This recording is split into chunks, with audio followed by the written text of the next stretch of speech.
Bonjour à tous. Les bulles économiques nous accompagnent depuis la naissance du capitalisme et, selon l'auteur Dominique Straucal, nous vivons actuellement l'une des plus grandes bulles de l'histoire. Bien que toutes les bulles soient différentes d'une manière ou d'une autre, elles partagent toutes des aspects clés communs qui peuvent nous aider à les comprendre, à identifier la folie du marché et à nous protéger. Aujourd'hui, je vais partager avec vous les 5 meilleurs enseignements du livre intitulé The Economic Bubbles. À retenir, numéro 1, le rôle du gouvernement. Dans l'économie actuelle, les cycles du marché sont affectés par ce que l'on appelle l'impression d'argent. Bien sûr, de nos jours, cette expression ne sert que de métaphore puisque la plupart de l'argent d'aujourd'hui est virtuel et quand on dit que l'argent est imprimé, il ne s'agit pas de mettre du papier dans l'imprimante et d'attendre que les billets sortent. Aujourd'hui, l'argent est créé chaque fois qu'une banque émet un prêt. Une fois que vous êtes qualifié pour un prêt, le banquier ouvre simplement son système et tape le montant souhaité. Oui, c'est aussi simple que ça. Puisque l'argent n'est plus lié à aucun autre actif comme il l'était autrefois alors, il apparaît pratiquement de nulle part. Et le rôle du gouvernement dans cette équation est de fixer le prix de l'argent que vous obtenez de la banque. Et cela se fait à l'aide des taux d'intérêt. Lorsque les gouvernements ont besoin de stimuler l'économie en raison d'une crise ou d'autres circonstances, comme la pandémie qui a frappé au début de l'année 2020, ils maintiennent les taux d'intérêt à un niveau bas pour rendre l'argent moins cher et inciter les gens à emprunter plus d'argent, qui est ensuite dépensé dans l'économie, ce qui conduit finalement à la croissance économique. Mais il y a un énorme mais. À court terme, l'économie est artificiellement stimulée, ce qui conduit à une tendance à la hausse et à la croissance, mais à long terme, il y a des conséquences que personne ne veut affronter. Permettez-moi de l'expliquer par une histoire simple que l'auteur fournit. Là où l'argent circule, les prix augmentent, ou du moins ne baissent pas de manière aussi sensible. Et si de l'argent frais circule là, alors les prix augmentent là, sans baisser ailleurs. Si vous décidez d'acheter une orange au lieu d'une banane, vous ne changerez probablement pas immédiatement les étiquettes de prix sur les fruits. Mais vous avez envoyé un signal puissant pour que les prix s'ajustent.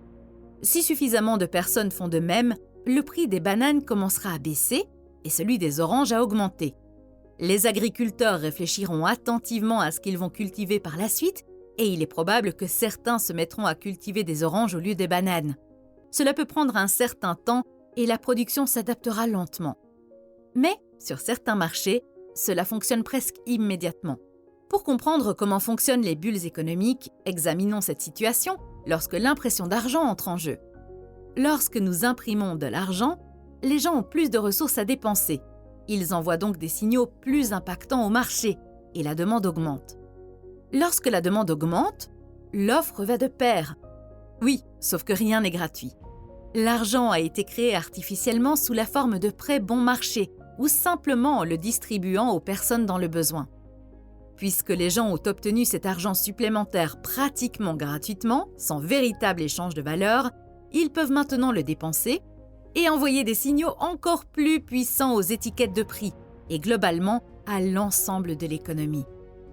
La hausse des prix des oranges entraîne une augmentation de la production. Pour ce faire, il faut employer plus de personnes et acheter plus de machines. Et leur prix va également augmenter. Ainsi, les coûts de la main-d'œuvre et les autres coûts de l'économie augmentent. Avec des salaires plus élevés, les gens dépensent plus et les prix augmentent encore. L'inflation augmente également. Et maintenant, le gouvernement a 2 options. Soit maintenir les taux d'intérêt à un niveau bas, ce qui aboutira à un état d'hyperinflation, soit augmenter les taux d'intérêt pour ralentir l'inflation, ce qui aura pour effet de refroidir la croissance économique et de mettre le pays en danger de crise. Il s'agit d'une arme à double tranchant. Regardez ce graphique. Il s'agit d'un graphique montrant l'évolution des taux d'intérêt aux États-Unis au cours des 70 dernières années. Les zones grises indiquent les endroits où les États-Unis ont connu une crise. Jetez un coup d'œil précis sur le graphique. Voyez-vous des corrélations ? Selon l'auteur, si l'on simplifie la situation autour des taux d'intérêt, on peut dire que lorsque les taux d'intérêt baissent, on gonfle une bulle économique. Cette bulle éclatera lorsque les taux d'intérêt commenceront à grimper, ce qui est malheureusement exactement la situation que nous vivons actuellement. Une augmentation des taux d'intérêt après une longue période d'impression monétaire sans culpabilité et de prêts hypothécaires à faible taux d'intérêt. Permettez-moi de dire que cela ne signifie pas nécessairement qu'une tendance à la baisse est à venir, mais c'est un bon indicateur basé sur les 2 dernières années. À retenir numéro 2, la manie des tulipes. Entre 1634 et 1637, au cours de l'âge d'or néerlandais, nous avons connu la première bulle spéculative connue et bien documentée de l'histoire.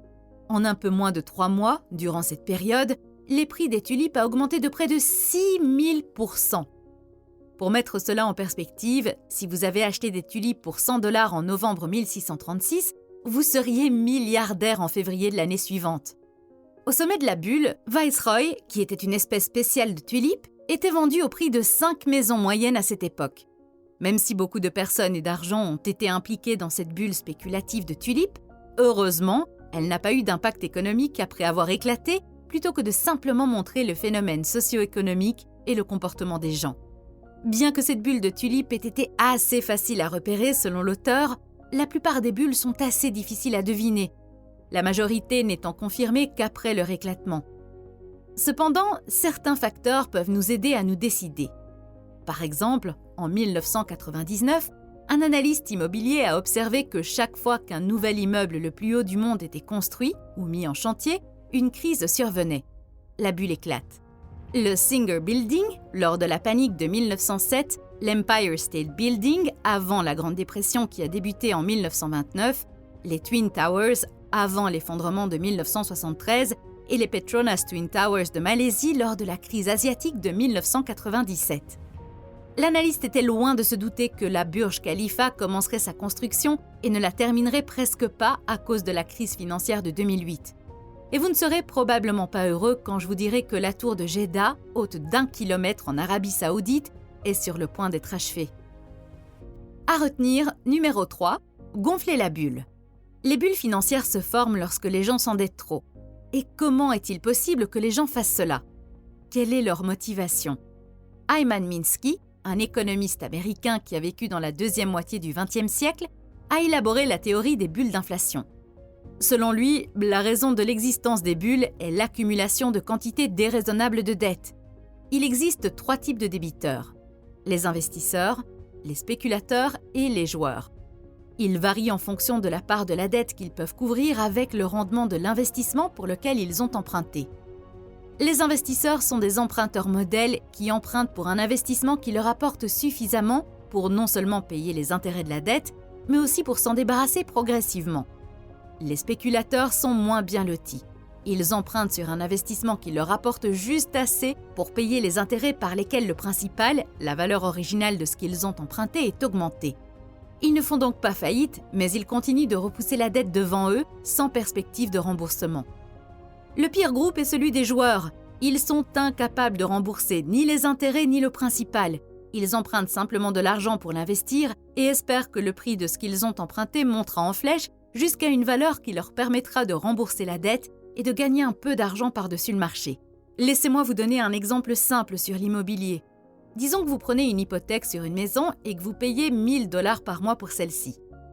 Si vous allez louer l'appartement pour 1 500 $ par mois, vous serez dans la première catégorie, un investisseur, car cela vous permettra de payer l'hypothèque, de couvrir les autres dépenses liées à l'appartement et vous laissera un peu de liquidité supplémentaire chaque mois.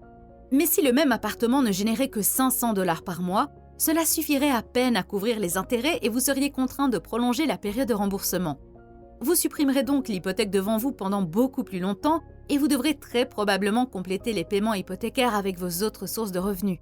Dans cette situation, vous seriez le spéculateur. Et si vous avez acheté un appartement pour cette somme et qu'il ne peut pas être loué et qu'il ne génère aucun flux de trésorerie mensuel ou un flux insignifiant, alors non seulement vous ne rembourserez jamais le prêt hypothécaire avec le produit de cet investissement, mais vous ne paierez même pas les intérêts. Vous espérez seulement que le prix de la propriété que vous avez achetée augmentera de façon si importante, de préférence à court terme, que vous pourrez la revendre et rembourser le prêt hypothécaire tout en réalisant un bénéfice supplémentaire sur la vente. Vous fondez vos pensées sur une pure mentalité de joueur. Maintenant, nous pouvons identifier le moment où la bulle éclate, le moment dit de Minsky. Le moment de Minsky survient lorsque l'actif sur lequel les joueurs pariaient se retourne légèrement contre eux. Parfois, même un mouvement minuscule contre le marché peut déclencher l'avalanche et provoquer l'effondrement final. La raison en est que les joueurs ont pris sur eux un tel effet de levier sous forme de dette que seule une petite baisse peut les obliger à vendre. À ce moment-là, la pyramide commence à s'effondrer. Hyman Minsky pensait que c'est notre cerveau animal, l'avidité et la peur qui provoquent le gonflement et l'éclatement des bulles. Chaque fois que l'argent circule quelque part, les prix augmentent, encore plus si les gens empruntent l'argent qu'ils placent ensuite. Cela attire les spéculateurs qui injectent encore plus de capitaux et les prix augmentent encore plus. À ce moment-là, les joueurs voient une opportunité et comme ils ont peur de manquer quelque chose, ils se joignent au jeu dans l'espoir de ne pas manquer la vague et ils investissent également leur argent. Et maintenant, chaque fois que quelqu'un se retire de sa position, les joueurs commencent à faire faillite, entraînant avec eux les spéculateurs et à la fin, souvent les investisseurs qui n'ont rien fait de mal. Selon Minsky, l'ensemble du système repose sur des prêts qui sont basés sur le sentiment des gens quant à l'avenir. Si les gens ont une vision optimiste de l'avenir, tout croît, et s'ils sont pessimistes, tout s'écroule. Les gens, en particulier les personnes riches, détiennent des sommes énormes de dettes par rapport à leurs revenus. C'est la raison pour laquelle le système financier est si fragile. Tout d'abord, les joueurs commencent à s'effondrer, entraînant avec eux les spéculateurs, ce qui provoque un effet domino et finit par anéantir même certains des grands joueurs, les investisseurs, ce qui provoque le véritable crash. Même si les joueurs et les spéculateurs sont ceux qui déclenchent le crash, ils n'ont pas investi des sommes si importantes pour provoquer une crise. Ils ne sont là que pour faire éclater la bulle. Les investisseurs ont la plus grande quantité d'argent, donc la plus grande quantité de dettes et peuvent causer le vrai ralentissement. D'une manière générale, plus les gens s'endettent, plus le système est fragile, car il suffit d'une petite baisse de régime pour déclencher une crise. Donc pour résumer, en période de taux d'intérêt bas et d'argent pas cher, les trois types de débiteurs sont obligés d'investir dans quelque chose. Les investisseurs, les spéculateurs ainsi que les joueurs. La croissance se transforme ensuite en déclin lorsque le gouvernement augmente les taux d'intérêt pour lutter contre l'inflation. Les joueurs commencent alors à vendre leurs investissements et le moment Minsky est arrivé, le crash arrive. À retenir numéro 4, la bulle du tout. Selon l'auteur, nous sommes actuellement dans une bulle pour les mêmes raisons que par le passé, presque à chaque fois à cause de l'impression de l'argent. Malheureusement, nous n'avons toujours pas appris notre leçon et cette fois, les conséquences pourraient être les pires qu'elles aient jamais été. 40% du dollar américain en circulation actuellement a été imprimé au cours des 2 dernières années. La pandémie de 2020 a provoqué un ralentissement des économies mondiales. De nombreuses personnes ont perdu leur emploi et en conséquence, les gouvernements du monde entier ont décidé de résoudre ce problème en imprimant de l'argent. En d'autres termes, en distribuant de l'argent bon marché. Malheureusement, cela n'a résolu le problème que à court terme et a créé un problème à long terme beaucoup plus important et nous sommes sur le point de commencer à en payer le prix. Il suffit de regarder le graphique à l'écran. Il montre l'évolution de l'indice Nasdaq, qui est l'un des 3 plus grands indices aux États-Unis. Et il est composé des 100 plus grandes entreprises technologiques. Il vous montre à peu près la performance globale du marché et jusqu'à ce point, il vous a même montré comment l'économie se portait. Mais maintenant, c'est différent. Les 3 dernières récessions sont montrées avec la couleur grise. Comme vous pouvez le voir, pendant la bulle Internet et la grande récession, le marché a baissé. Ce qui est logique, car les gens ont perdu leur emploi, l'économie a ralenti et les entreprises ne fonctionnaient plus aussi bien qu'avant, d'où la chute des actions. Mais qu'en est-il de l'énorme rallye qui a débuté en 2020 ? Depuis le creux de la pandémie jusqu'au sommet, l'indice Nasdaq a réalisé un rendement stupéfiant de plus de 150% en moins de 2 ans. S'agit-il vraiment d'un résultat réel de la productivité croissante, de l'invention de nouvelles technologies ou d'une meilleure utilisation des ressources naturelles et humaines ? Ou avons-nous trouvé une nouvelle source naturelle magique ? Ou bien tout cela n'est-il qu'une bulle ? Une bulle de tout ? Nous pouvons être sûrs d'une chose. L'argent frais arrivé de nulle part dans l'économie a créé une bulle quelque part, et les actions sont les plus susceptibles de l'être. Lorsque les gens deviennent plus riches et ont plus d'argent, que vont-ils probablement acheter ? Certains achèteront peut-être une nouvelle voiture, d'autres un peu plus de nourriture, mais tôt ou tard, leur argent ira sur le marché boursier. Nous n'avons pas appris notre leçon. Point à retenir numéro 5, comment vous préparer ? Enfin, je vais vous présenter les 5 conseils clés que l'auteur vous suggère d'utiliser pour vous préparer à ce qui s'annonce. Conseil numéro 1, l'argent liquide n'est pas un déchet. L'argent liquide est roi. Dans plusieurs de mes autres vidéos, vous avez peut-être entendu l'opinion totalement opposée sur l'argent liquide. À savoir qu'il s'agit vraiment d'un déchet. Vous devez garder à l'esprit que différents auteurs ont des opinions différentes et aussi que cet auteur fait référence à Cash is King pendant et juste avant notre crise. De nos jours, beaucoup de gens répandent des idées alarmistes avec la fameuse phrase « Cash is trash ». Mais avant tout, demandez-vous ceci. Qui vous dit ces phrases? Est-ce le courtier immobilier local ou le type de la banque qui vous propose d'acheter des actions? Bien sûr, il est tout à fait vrai que les liquidités perdent de la valeur en période de forte inflation. Et vous devriez certainement avoir une partie investie sur le marché presque tout le temps. Mais savez-vous que Warren Buffett détient actuellement 144 milliards de dollars en liquidités par le biais de son conglomérat d'investissement Berkshire Hathaway? Cela représente environ 25% de l'ensemble de son portefeuille. Pourquoi fait-il cela? Il veut être prêt lorsque l'or commencera à pleuvoir. En d'autres termes, il veut être prêt lorsque le marché commencera à chuter et qu'il pourra acheter des entreprises de valeur avec une décote. Comme il l'a dit lui-même, quand il pleut de l'or, prenez un seau, pas un dé à coudre. Conseil numéro 2, débarrassez-vous de vos dettes. Les bulles reposent et tombent sur les dettes et si vous êtes endetté, vous n'avez pas le plein contrôle de votre vie. Se débarrasser de ces dettes n'est pas facile si on s'y habitue. Mais il est très important que je le dise. L'endettement a beaucoup de sens si vous vous attendez à une forte inflation et que vous n'êtes pas dépendant de la dette. Et mieux encore, si vous avez un taux d'intérêt fixe sur votre prêt hypothécaire pour de nombreuses années à venir. Cela signifie que même si le marché baisse, vous aurez toujours le même paiement mensuel, ce qui vous permettra d'avoir plus de stabilité et de prévisibilité dans votre vie. Mais si vous n'avez pas de taux d'intérêt fixe sur votre prêt hypothécaire ou si votre fixation va se terminer dans quelques années et que vous savez que le marché n'est pas favorable en raison de l'impression monétaire, pensez à refinancer votre maison dès maintenant.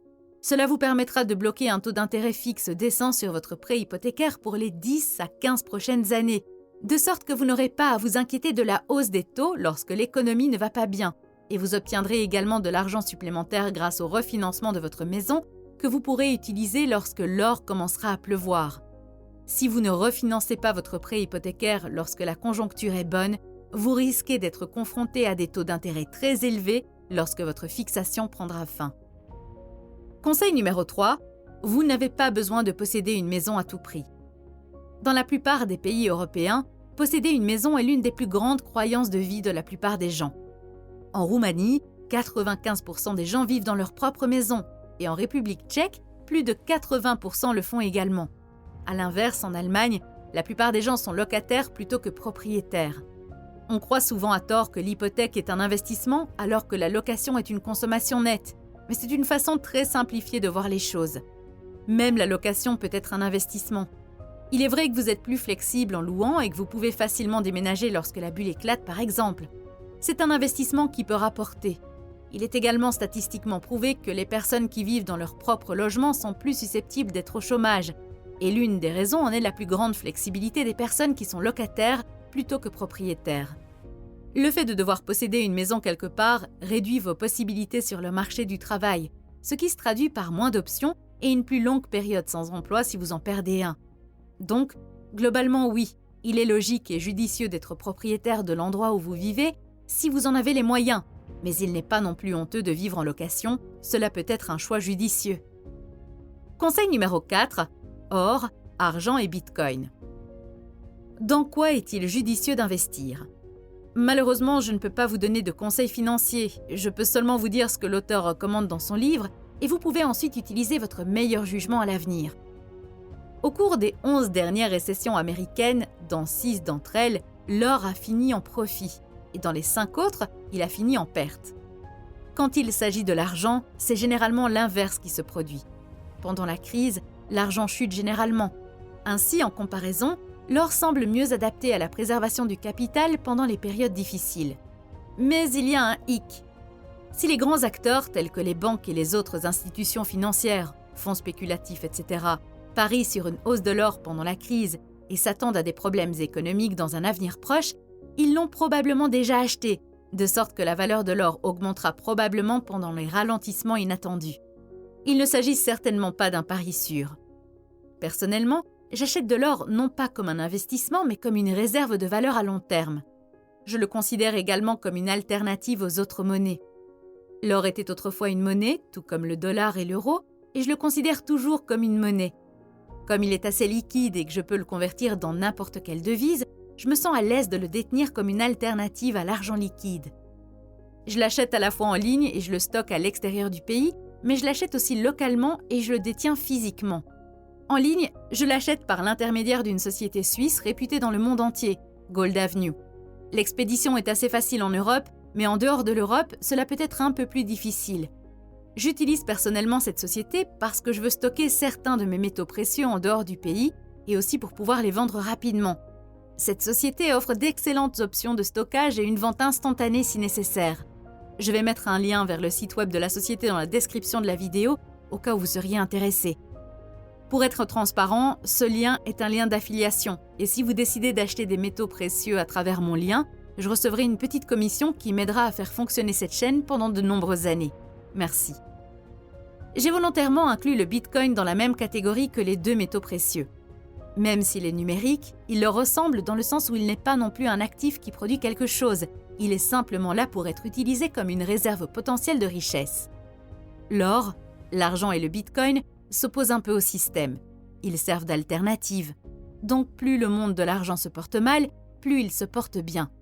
Ils profitent donc deux fois de la nouvelle monnaie imprimée. Une première fois parce qu'elle afflue vers eux et une seconde fois en tant qu'alternative. Cela fait de l'or et du Bitcoin de nouveaux candidats pour une meilleure monnaie. Conseil numéro 5, surveiller le gouvernement, éteindre les médias. Toutes les leçons et tous les enseignements de la vidéo ont une seule mission, vous rendre plus proactif plutôt que réactif. Vous savez maintenant pourquoi les gouvernements augmentent les taux d'intérêt, vous savez pourquoi le marché boursier est en baisse, etc. Alors, soyez attentifs aux actions du gouvernement et des grandes institutions financières et posez-vous ces questions. Comment évoluent les taux d'intérêt? Quelle est la demande d'or en ce moment? Combien d'argent le gouvernement imprime-t-il? Comment se porte le marché boursier? Comment se porte le marché boursier par rapport à la croissance économique réelle? Les médias tentent de détourner les gens de la vérité de bien des façons. Ils vous appâtent avec des titres trompeurs pour vous faire croire que tout va bien ou que tout va mal, alors que c'est tout le contraire. Alors la prochaine fois, éteignez les médias, ouvrez les yeux et observez précisément les pas du gouvernement. Cela vous dira tout. Si vous souhaitez obtenir des explications supplémentaires sur les cycles économiques, regardez la vidéo à gauche de l'écran. Il s'agit d'un résumé d'un livre de Ray Dalio intitulé « The New World Order ». Et si vous voulez une explication simple et rapide du fonctionnement de l'économie, cliquez sur le côté droit de l'écran. Merci d'avoir regardé. À bientôt!